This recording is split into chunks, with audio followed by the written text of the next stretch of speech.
Boa noite. Boa noite. Todo mundo me ouve? Pessoal aí do fundo, seu Neri, me ouve? Então acho que eu vou dispensar o microfone. Não que eu não gosto de microfone. Então, pessoal, Dona Doroti já quase me fez chorar aqui quando se remetia a 10, 12 anos atrás, quando eu ainda menino frequentava Novo Horizonte. Não mudou muita coisa, né? Carinha continua de guri. Mas hoje a gente vai falar sobre a assertividade de Jesus. Primeiro é preciso a gente entender o que é assertividade.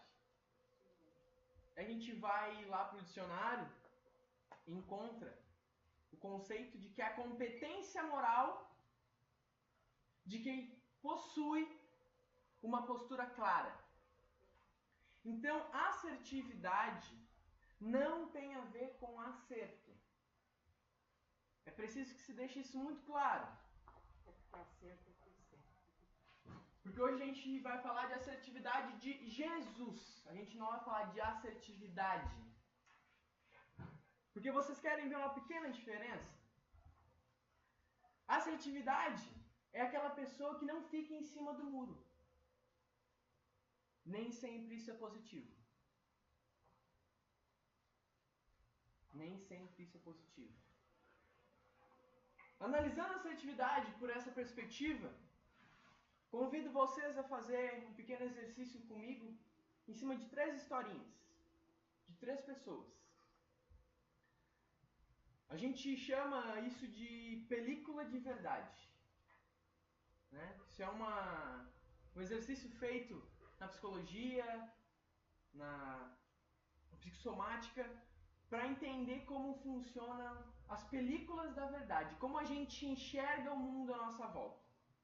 Se eu dissesse para vocês que existe uma moça que ficou grávida, o esposo tem sífilis, ela tem tuberculose, já tiveram 4 filhos. Um é surdo, o outro é cego, um morreu e o outro tem tuberculose. E essa mulher está grávida. Vocês aconselhariam o aborto a essa mulher? Em toda essa situação de prova, essa situação muito difícil, e essa mulher grávida. Vocês sabem quem é essa mulher? É a mãe de Beethoven. Um dos maiores gênios que já estiveram encarnados nesse planeta. Vamos para outra história agora. Se eu dissesse para vocês que tem um aluno de direito que foi contra o regimento político de um país inteiro, liderou uma das maiores revoluções da história da humanidade, era conhecido por ser teimoso, insistente,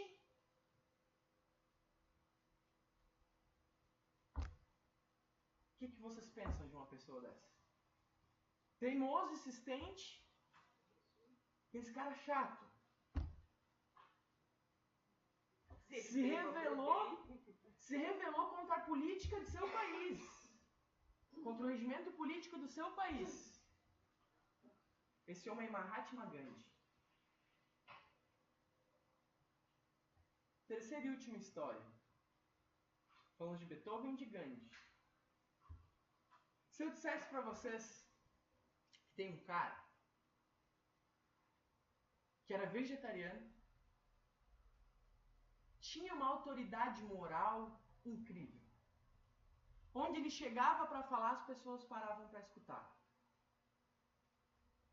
Quando o moço tentou entrar na Bauhaus, a escola de belas artes, antes de qualquer fala que ele fazia, ele lia uma passagem do Velho Testamento. Este cara foi um dos maiores presidentes do seu país. Tirou o país de uma situação de total desemprego e alavancou a economia do seu país. Um líder fantástico, assertivo, tinha posicionamento. Vocês sabem de quem eu estou falando? Adolf Hitler. Então é muito importante que a gente entenda que assertividade, posicionamento, postura clara, não é sinônimo de algo positivo.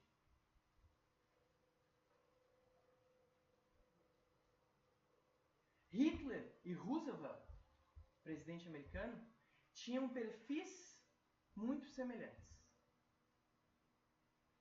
mas conduziram coisas diferentes, assim como Gandhi.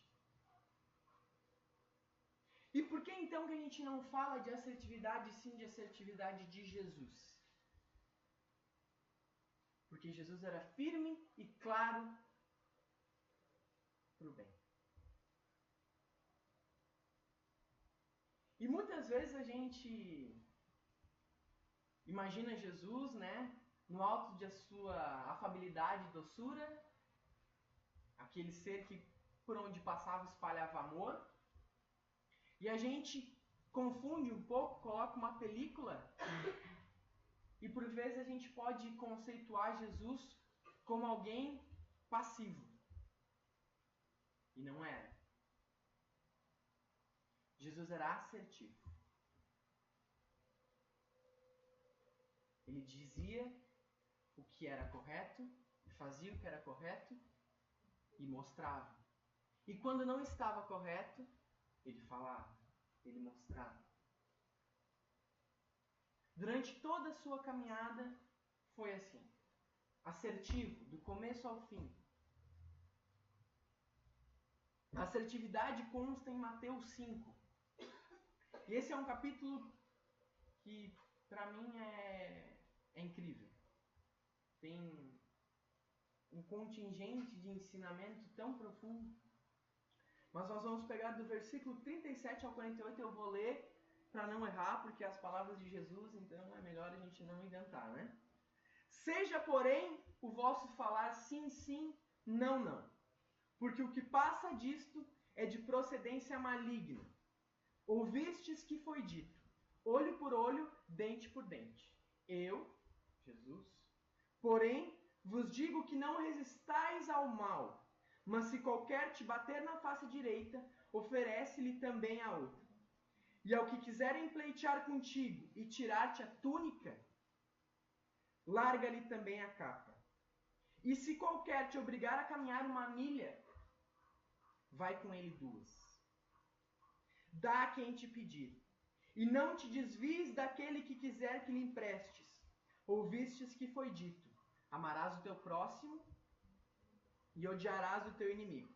Eu, Jesus, porém vos digo, amai a vossos inimigos, bendizei os que vos maldizem, fazei bem aos que vos odeiam, e orai pelos que vos maltratam a vós, a que vos perseguem, para que sejais filhos do vosso Pai que estás no céu.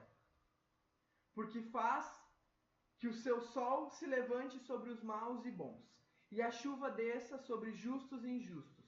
Pois se amardes os que vos amam, que galardão tereis? Não fazem os publicanos também o mesmo? E se saudardes unicamente os vossos irmãos, que fazeis demais? Não fazem os publicanos também assim?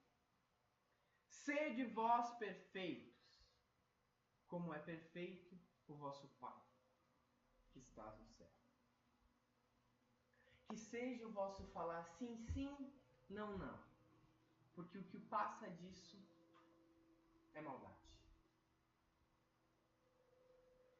Que seja o vosso falar sim, sim, não, não. Por que ele repete 2 vezes? Qual é o ensinamento que Cristo está passando nesse momento? Será que era só para enfatizar que era sim, sim, não, não? O primeiro sim e o primeiro não são um discurso. O segundo sim e o segundo não são as ações. E aí a gente está comprometido. Aí a gente está em débito. Porque muitas vezes a gente fala uma coisa e faz outra. E nós, que estamos aqui na tribuna, sofremos amargamente disso. Porque muitas vezes o que eu venho aqui na Novo Horizonte pregar, falar, não é o que eu executo no dia a dia. Não é o que eu faço nas minhas atitudes. Não é o que eu trago dentro de mim. Tem um ditado popular aí que diz que a boca fala do que está cheio o coração. Não é nem sempre. Nem sempre. Porque às vezes a gente fala sobre bondade, sobre caridade, e o nosso coração não está tão cheio de caridade e bondade assim. A psicologia trata a psique humana sobre 4 aspectos, sobre 4 perfis. O passivo, que é aquele que, meu Deus, qualquer um faz o que quiser com ele. Manda, desmanda, manda de novo. É o Cristo da família. Quando alguém tem algum problema, recorre a ele. E ele larga tudo o que ele está fazendo, se prejudica para ajudar aqui. A pessoa às vezes precisa de uma coisa, chega nele, e ele se prejudica outras pessoas para ajudar aquele. O passivo é aquela pessoa suscetível. Aquela pessoa facilmente controlada. Facilmente instigada. Facilmente manipulada. O segundo perfil é o agressivo, que é o oposto do passivo. É aquele que por 1 e 2 ele já chega chutando a porta. Porque qualquer coisinha é motivo para ele. Sabe aquelas pessoas pavio curto?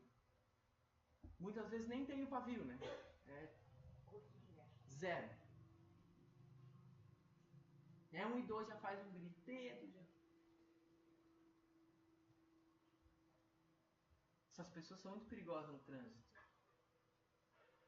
Muito perigosas. O agressivo está cheio nas penitenciárias, os crimes passionais. No momento da ira, no momento da raiva, ele mata. Ele cria uma inimizade eterna.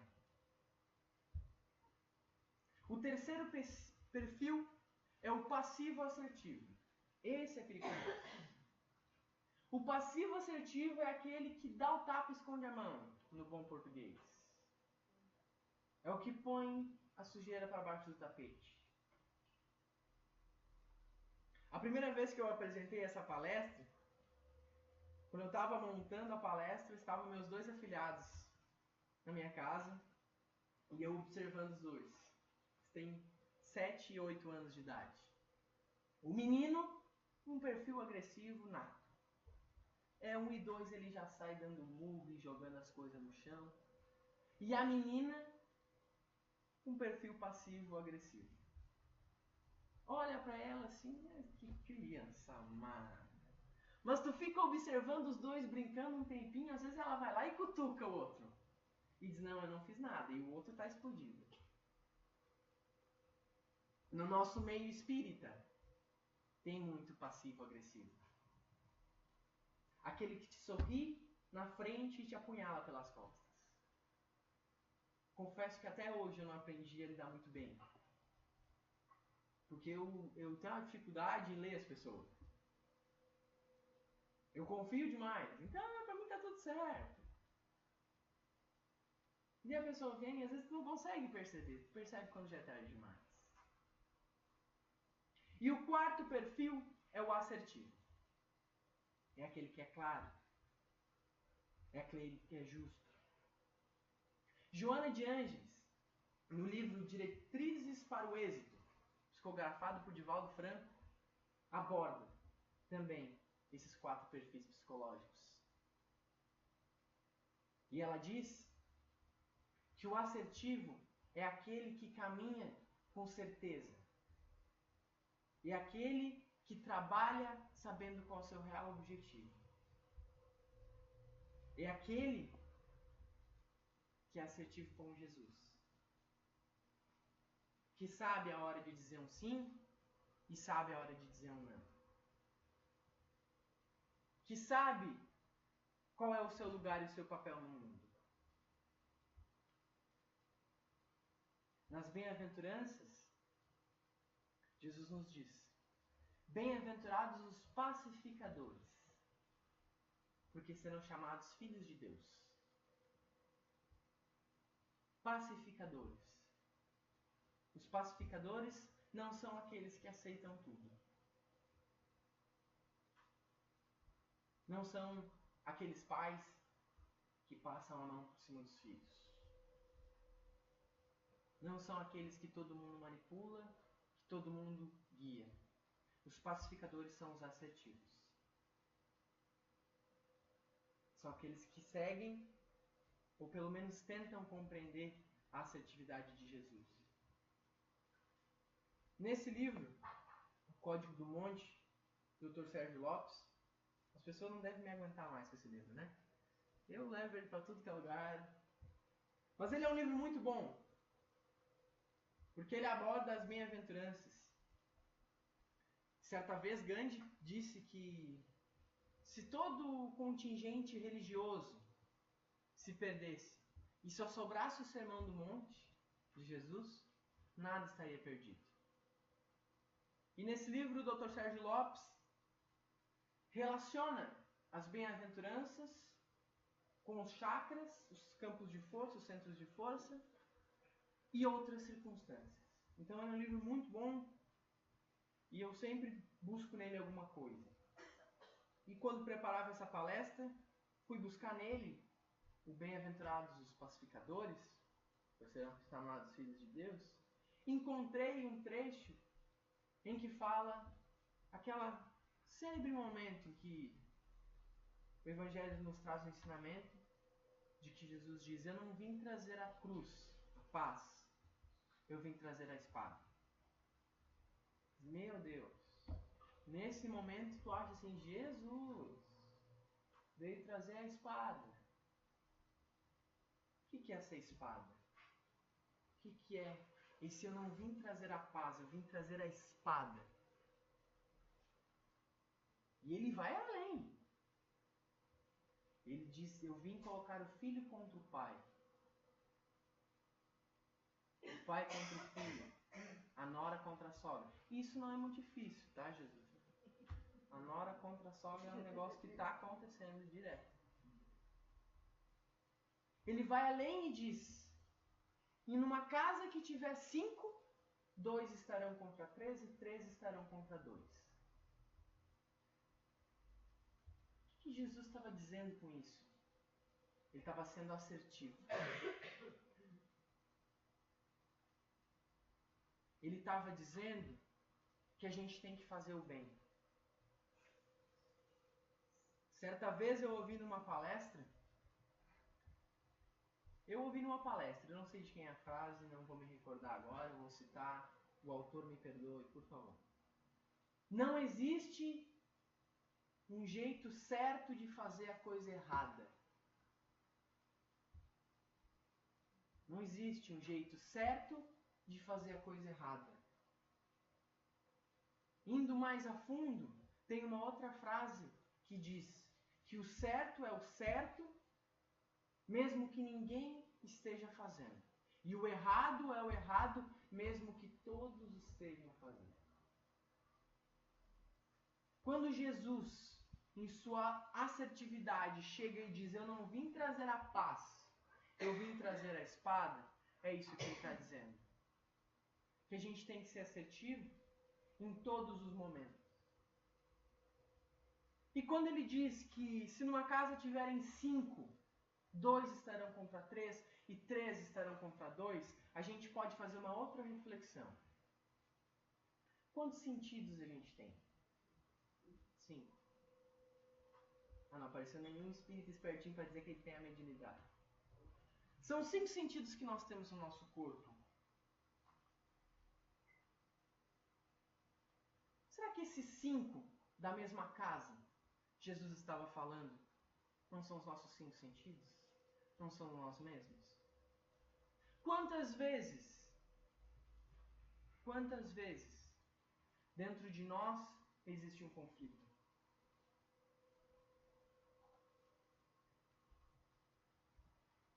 Todos os dias, né? A não ser que tenhamos algum espírito de luz entre nós, e daí me perdoem, né? Quantas vezes a nossa razão nos diz para fazermos tal coisas e acabamos por fazer outra? Quantas as vezes nós erramos sabendo que estávamos errados?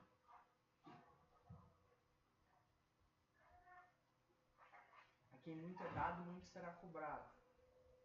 Então, se a gente já está errando, sabendo que está errando, está ficando ruim para nós. Jesus, ao entrar no templo e ver que ali tinha se estabelecido um mercado, mandou que todos saíssem dali. Jesus também disse: ó raça de seres incrédulos, até quando estarei entre vós? Jesus era assertivo. E veja que assertividade e firmeza não tem a ver com violência. Porque quando os soldados chegam para prender Jesus, Pedro empunha sua espada e corta a orelha de um soldado. O que Jesus faz nesse momento? Vira para Pedro e diz: Pedro, embainha a tua espada e deixe que me leve. Assertividade não tem a ver com agressividade. Tem a ver com firmeza, com opinião. Nós vivemos tempos turbulentos na nossa sociedade. Acho que todos aqui concordam comigo. Nós vivemos momentos em que o conceito de família está um pouco deturpado. Em que o conceito de moralidade está um pouco deturpado. O conceito de honestidade, então, meu Deus. Certo.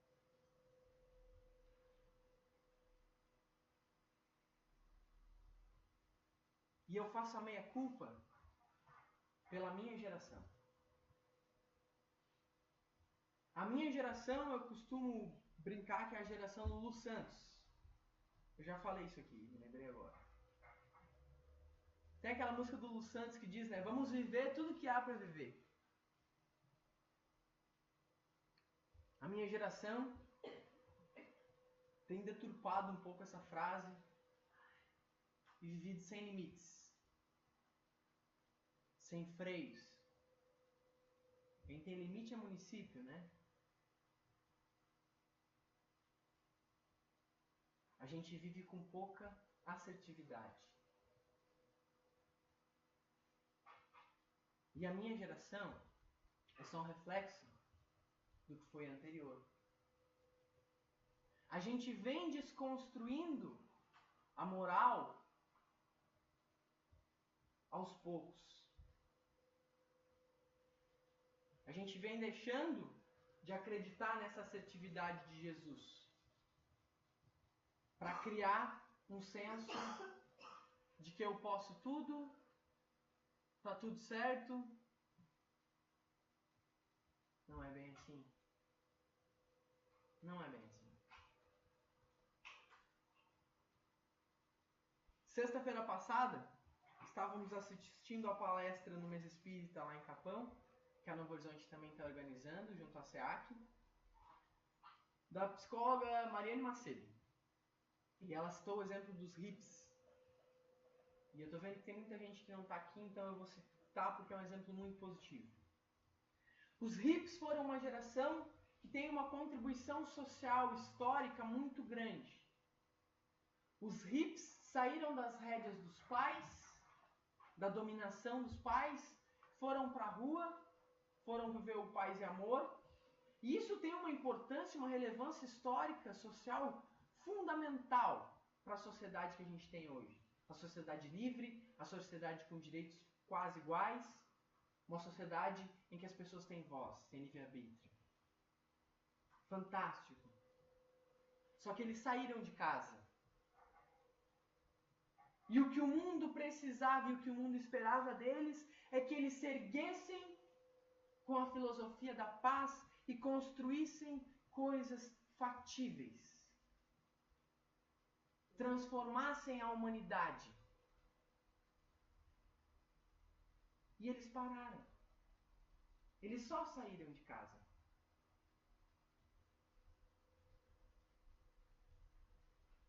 Só. Pregaram, mas de fato não construíram nada. Tanto que aos poucos foi se esvaindo o movimento, se esvaindo, se esmaecendo, até que sumiu. Qual é a reflexão sobre isso? A reflexão que a gente não pode se perder no caminho. Porque eles saíram de casa, paz, amor, e 4 passos fora de casa tinham se perdido em sexo, drogas e rock and roll. Nada contra o rock and roll, nem contra o sexo, contra as drogas sim. E contra o sexo deturpado também. Não posso falar mal do rock and roll, né, Saneri? Porque faz parte de uma banda espírita, né? Nós temos que ter muito claro qual era a assertividade do mestre. Porque ele também foi contra o regime político da época, contra o regime religioso da época, contra todos os costumes da época. Mas ele tinha um objetivo alto, claro, visível a todos. Vocês já pararam para pensar?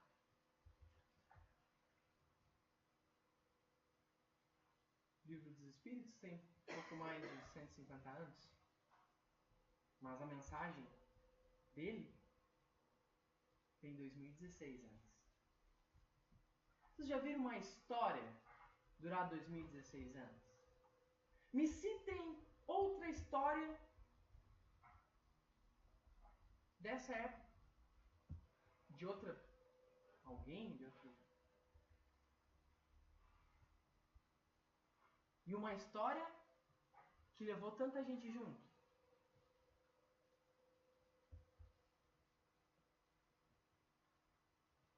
É uma pena não ter aqui o projetor, podia trazer, agora me remeter ao meu trabalho de conclusão de curso, onde tive que pesquisar sobre religiosidade, sobre religiões no mundo. E o mapa do cristianismo é incrível. Quem tem acesso à internet, digite mapa do cristianismo no Google. A mancha colorida, que é o cristianismo, é gigantesca. Ninguém constrói algo assim sem assertividade, sem uma autoridade moral, sem conceitos firmes. Procurem um talvez nas falas de Jesus. Procurem um talvez nas falas de Jesus. E quem sabe, talvez assim, mas também não. Se encontrar, me mostra, por favor. Provavelmente foi erro da tradução. Não tem. Porque ele era assim, sim, não, não. Não tinha meio termo com Jesus. Pá! E já não bastava, tudo o que ele disse, ele exemplificou. Todo mundo conhece a história de Maria Madalena? aquele que não tiver pecado, atire a primeira pedra. Não ficou um para tirar a pedra. Beleza. Só que tem uma parte no finalzinho da mensagem que às vezes a gente deixa passar. Ele chega para Maria Madalena e pergunta: mulher, onde estão aqueles que te julgavam, que te apontavam? E ela responde: foram embora, mestre. Então vá e não peques mais. Ele não passa a mão na cabeça dela. Vá e não peques mais. Ele está dizendo: tu errou? Tu errou? Ele é assertivo. E a gente precisa trazer a assertividade de Jesus para a nossa conduta um pouco. É claro, né, que vocês vão me dizer, mas era Jesus. Os planetas que o cara habitou, que ele evoluiu moralmente, não existem faz um bocado de tempo. Há 2016 anos atrás, ele veio aqui e ele já era perfeito de verdade. Dentre todos os espíritos perfeitos, foi elegido Cristo. E teve a incumbência de vai lá e governa um planeta. Então a gente está longe de verdade de Jesus.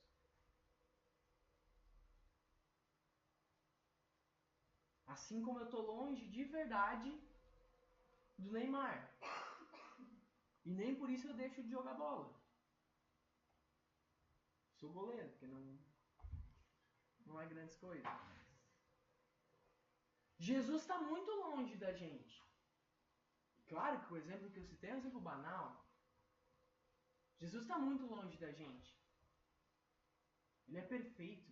Ele é o nosso mestre, modelo e guia. Mas a gente tem que começar a olhar para ele. Para ele, né? Bem maior que nós, né? E trazer para a nossa conduta, para o nosso dia a dia, a assertividade dele. A gente tem que trazer, porque talvez não dê para muitos de nós assistir um mundo totalmente regenerado. Um mundo onde o bem prevalece sobre o mal. Mas talvez na nossa próxima encarnação, se a gente trabalhar direitinho, talvez os nossos filhos, talvez os nossos netos. E nos aproximando do fim, esse é o pedido que eu quero fazer. Que a gente tome a assertividade de Jesus para a nossa conduta, para a gente conseguir nos melhorar e servir de exemplo para outras pessoas. Vou tomar uma água aqui, vou dar uma respirada. Vou contar uma história agora. Vou contar a história de dois meninos. Pequenininhos.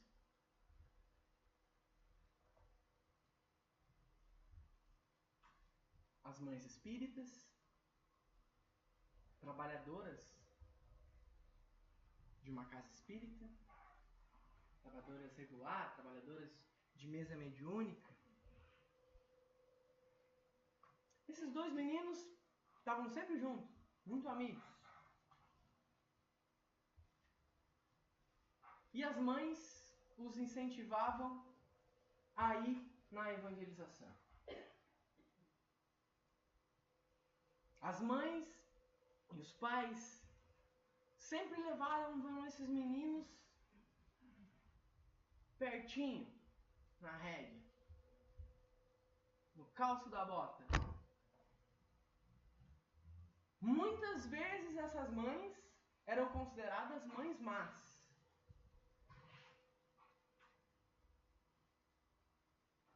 Muitas vezes, pelos próprios filhos. os dois meninos eram julgados assim, essas mães. Mas os meninos, muito amigos, um vinha na parceria do outro, outro do um, vinham para a casa espírita. Gostavam muito de divagar. Chegavam na casa espírita e iam direto para a cozinha. E ficavam ali às vezes dispersos. A casa espírita tinha um murinho baixinho assim, de tijolo à vista. E eles ficavam andando nos murinhos ali, até que alguém chamava. E na evangelização, esses meninos eram guiados, eram orientados. Ensinavam na evangelização o que era a assertividade de Jesus, o que era a caridade, o que eram os preceitos básicos da doutrina espírita e da moral cristã. Quando eles queriam destoar em sua caminhada, as mães, ou evangelizador ou alguém da casa, puxava as rédeas. Mas não puxava as rédeas xingando, não puxava as rédeas impondo, exigindo, de forma amorosa, de forma a guiar com amor. O tempo se passou, esses meninos cresceram, deram a função de chamar o passe para esses meninos. Eles se sentiam, estamos chamando o passe. Então eles chamavam ficha 1 ao 5 e as pessoas iam. Mais tempo se passou, esses meninos começaram a ir para fora dessa cidade, a frequentar eventos onde aprenderam mais e mais, tiveram outros evangelizadores que os ensinaram outras coisas, mas sempre com a assertividade de Jesus. Sempre dizendo que era certo e que era errado. Um desses meninos hoje é um rapaz trabalhador, tem uma filha de 4 anos de idade, coisa mais fofa, não bebe, não fuma, é um cidadão de bem, um homem de família.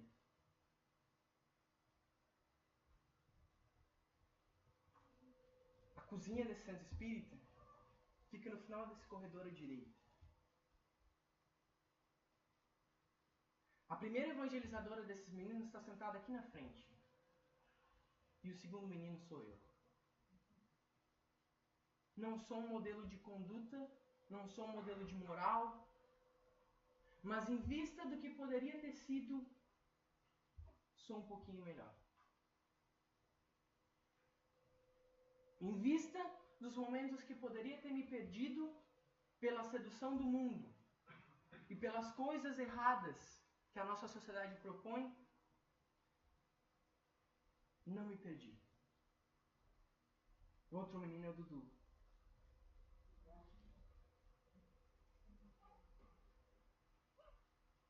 Por que eu estou dizendo isso? Não para enaltecer o meu trabalho, não para enaltecer qualquer coisa, mas para enaltecer os exemplos de uma moral cristã. Enaltecer o quão importante é um exemplo de assertividade. Eu tenho esses exemplos muito fixos dentro de casa. De assertividade, de honestidade, de comprometimento.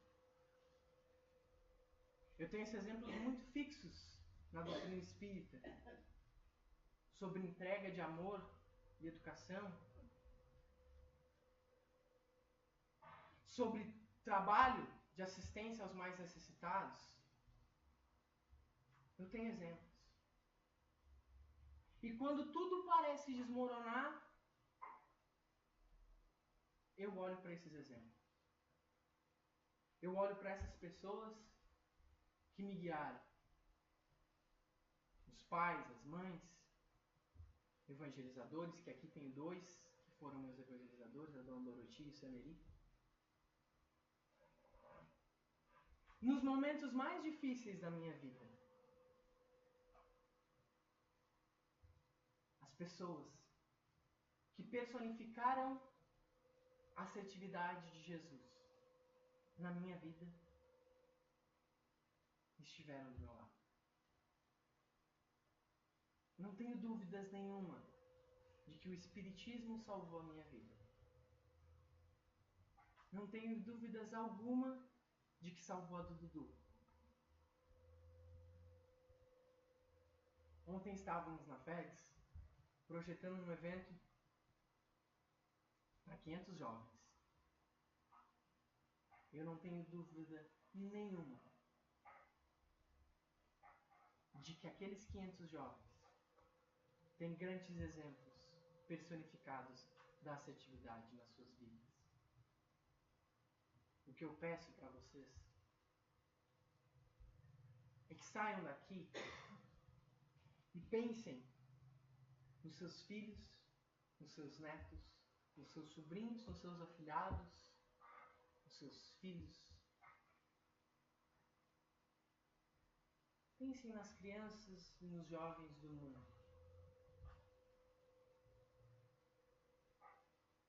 E comprometam-se em sermos exemplos vivos da assertividade e da moral cristã. Não seremos Jesus, mas por muitos momentos salvaremos vidas. Para finalizar, trago uma frase de Francisco Cândido Xavier. Aos outros, eu dou o direito de serem como quiserem. A mim, como devo ser. Jesus mudou o mundo, salvou vidas. Sejamos o exemplo vivo do Mestre. O amigo Luiz Ferreira de Alvorada ontem trouxe um exemplo brilhante. Na reunião, alguns preocupados com a comida, com os alojamentos, se iam ser bons, se iam ser ruins. E ele disse, gente, Cristo andou descalço. Passou fome e frio. E nos trouxe a moral. Nos doemos um pouquinho mais à humanidade. Possamos contribuir um pouquinho mais para ajudar esse planeta de provas e expiações se tornar um planeta de regeneração, onde o bem é maior que o mal. Muito obrigado.